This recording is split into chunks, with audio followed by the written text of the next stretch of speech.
Ce terrain récemment défriché de sa mangrove est désormais inondable et en principe non constructible.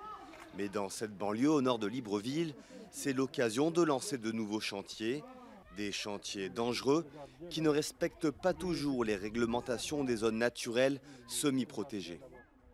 C'est révoltant parce que logiquement, on ne devrait pas être dans une situation où des personnes construisent dans des endroits qui logiquement sont appelés à être inconstructibles. Tout simplement. Là, on a affaire à la situation de quelqu'un ou de plusieurs personnes qui construisent dans le domaine public. Le Gabon recèle à lui seul la moitié des mangroves du golfe de Guinée.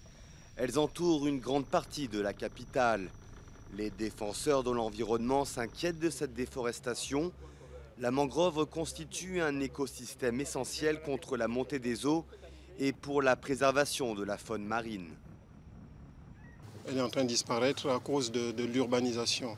Elle est en train de disparaître à cause de la spéculation foncière.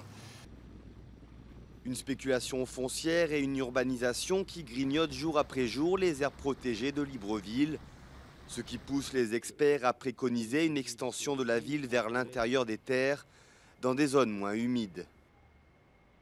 Aujourd'hui, les gens construisent sur les lits de rivières, les gens détruisent les zones humides telles que les mangroves. Le risque, c'est de subir encore de plus en plus les catastrophes naturelles. Le risque, c'est de se retrouver avec des conflits fonciers. Dans les rues de Libreville, il est désormais fréquent de voir des chantiers abandonnés ou des routes se transformer en rivières. Les spécialistes tirent la sonnette d'alarme pour freiner cette urbanisation anarchique et éviter des inondations à répétition potentiellement catastrophiques.